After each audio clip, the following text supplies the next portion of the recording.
জয় গীতা, সবাইকে নমস্কার। আশা করি সবাই ভালো আছেন। আমি আকাশ চৌধুরী আছি আপনাদের সাথে। আপনারা দেখছেন নিমপার্ক গীতা ইউটিউব চ্যানেল। তা শিক্ষার্থীরা, আজকের ক্লাসে আমরা মা সরস্বতীর পুষ্পাঞ্জলি মন্ত্র নিয়ে আলোচনা করব। অর্থাৎ এই যে সরস্বতী পুজোর দিন আমরা দেবী মাকে, এই সরস্বতী মাকে আমরা কি মন্ত্র বলে আসলে আমরা পুষ্পাঞ্জলি অর্পণ করতে পারি, এবং সেই পুষ্পাঞ্জলির মন্ত্র শুদ্ধভাবে আমরা কিভাবে উচ্চারণ করতে পারি, সেটাই আজকে আমরা শিখব এবং ভালো করে জেনে নেব।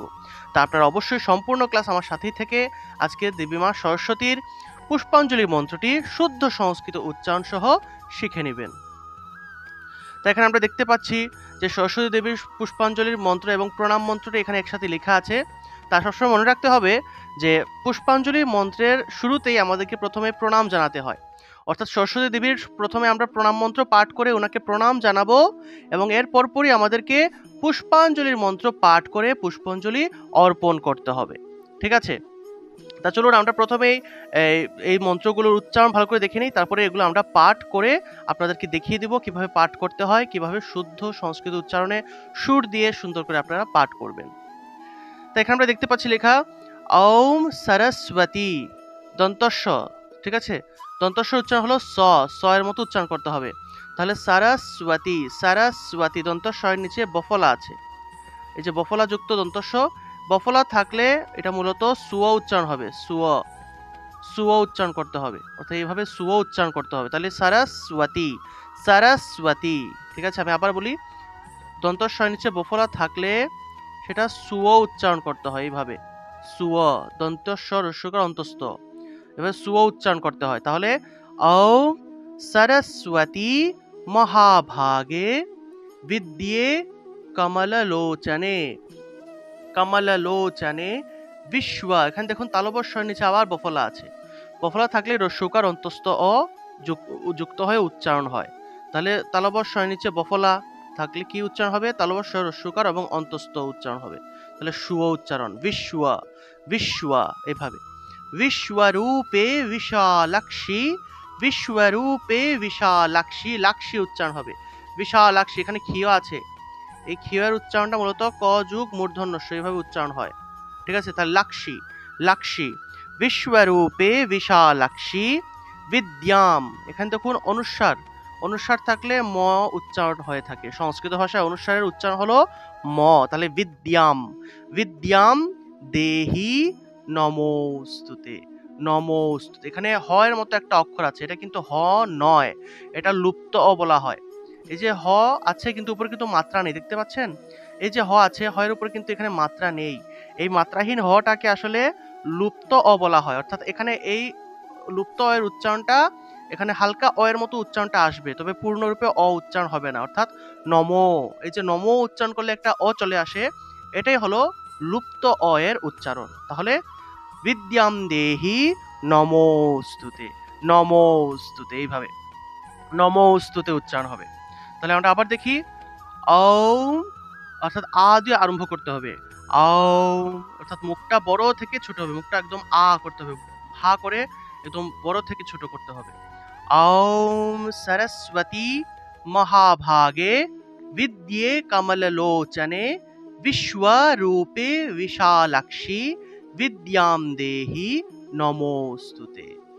আমরা আসলে শুদ্ধভাবে মন্ত্র পাঠ করি না, তো এজন্য আসলে মন্ত্রের যে পাওয়ার, মন্ত্রের যে গুণাবলী আছে সেটা আমরা উপলব্ধি করতে পারি না, আমাদের জীবনে কাজে লাগে না মন্ত্রগুলো। মন্ত্রপাঠ সব সময় শুদ্ধ উচ্চারণে সঠিকভাবে মন্ত্রপাঠ করতে হয়। মন্ত্র যদি আমরা শুদ্ধ সঠিকভাবে পাঠ করতে পারি, তাহলে সেই মন্ত্রের যে গুণ আছে, সেটার পাওয়ার আছে, সেটা আমরা আমাদের জীবনে অনেক পরিমাণে কাজে লাগবে। ঠিক আছে? শুদ্ধভাবে মন্ত্রপাঠ না করলে সেই মন্ত্রের কাজ হয় না, বা সেই মন্ত্রের যে গুণাবলী সেটা প্রকটিত হয় না। তারপর দেখুন, আমরা এইভাবে প্রণাম মন্ত্র পাঠের পর প্রণাম করলাম, তারপরে আমরা পুষ্পাঞ্জলি মন্ত্র পাঠ করব। নমঃ, প্রথমে হলো দন্ত্য নম, তারপরে বিসর্গ আছে, বিসর্গ থাকলে হ উচ্চারণ হয়। ঠিক আছে? তাহলে নমঃ এইভাবে উচ্চারণ হবে। নমঃ ভদ্রকাল্যাই, লয়ের সাথে জফলা, তাহলে কাল্যাই উচ্চারণ হবে, কাল্যাই। নমঃ ভদ্রকাল্যাই নমো নিত্যম, অনুস্বার থাকায় ম উচ্চারণ হবে। ঠিক আছে? নিত্যম সরস্বত্যাই, আমরা তো সরস্বতী বলে ফেলি, সরস্বতী না, উচ্চারণ হবে সরস্বতী, সরস্বতী। এভাবে আমি এখানে লিখে দিই, উচ্চারণ হবে স র স্বতী, দন্তের স নিচে বফলা থাকায় সু উচ্চারণ হবে সরস্বতী, এইভাবে সরস্বতী উচ্চারণ। তাহলে সরস্বত্যাই নমো নমঃ, বিসর্গ থাকায় হ, বেদ বেদাঙ্গ বেদান্ত বিদ্যা, তো এর সাথে জফলা থাকায় ইয় উচ্চারণটা আসবে বিদ্যা, বিদ্যা স্থানেভ্য স্থানেভ্য এব চ। আমি আবার বলি, নমঃ ভদ্রকাল্যাই নমো নিত্যম সরস্বত্যাই নমো নমঃ বেদ বেদাঙ্গ বেদান্ত বিদ্যাস্থানেভ্য এব চ। ওম এষ সচন্দন, সচন্দন, স উচ্চারণ করতে হবে, দন্তস্বর উচ্চারণ হলো স, আমরা স বললে হবে না, স বলতে হবে। সচন্দন পুষ্প বিল্লপত্রাঞ্জলি, পুষ্প বিল্লপত্রাঞ্জলি কেন বলবো? পুষ্প মানে হলো ফুল, আর বিল্লপত্র মানে হলো বেলের, বেলের যে পাতাটা আছে, বেল পাতা। তা অবশ্যই পুষ্প এবং বেল্ল অর্থাৎ ফুল এবং বেলপাতা একসাথে নিতে হবে, ঠিক আছে?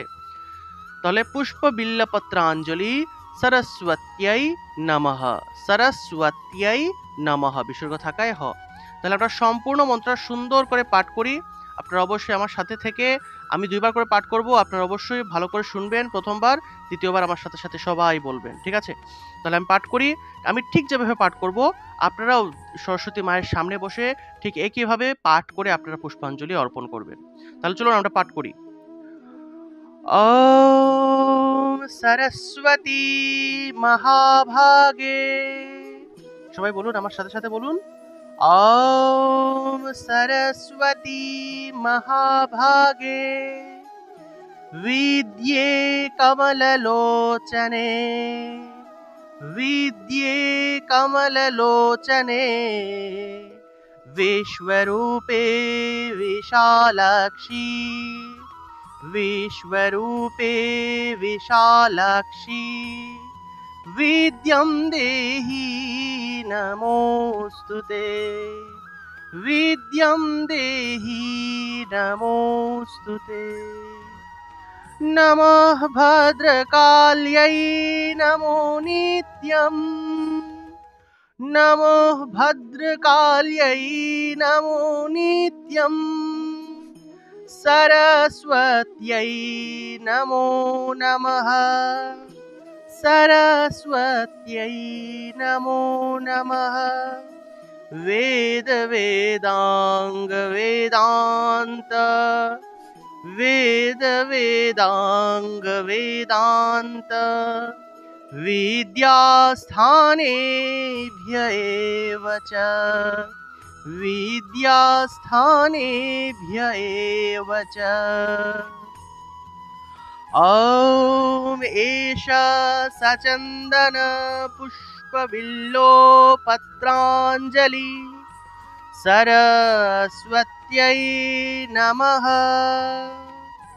ॐ एष सचन्दन पुष्पबिल्वपत्राञ्जलि সরস্বত্যৈ নমঃ।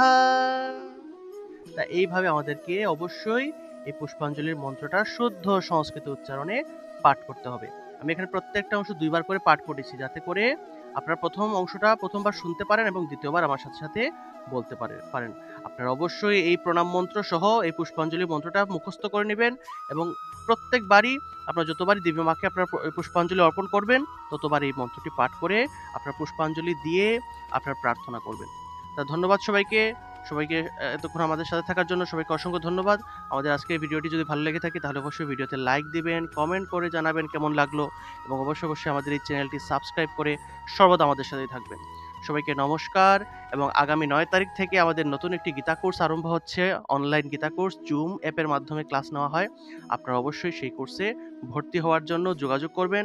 আপনারা ভর্তি হওয়ার জন্য হোয়াটসঅ্যাপে যোগাযোগ করতে পারেন। হোয়াটসঅ্যাপে যোগাযোগের নম্বর হলো +88 0164 689 7809। এই নম্বরে আপনারা যোগাযোগ করে, হোয়াটসঅ্যাপে যোগাযোগ করে আপনারা আমাদের গীতা কোর্সে ভর্তি হতে পারবেন। তো ধন্যবাদ সবাইকে, সবাইকে নমস্কার।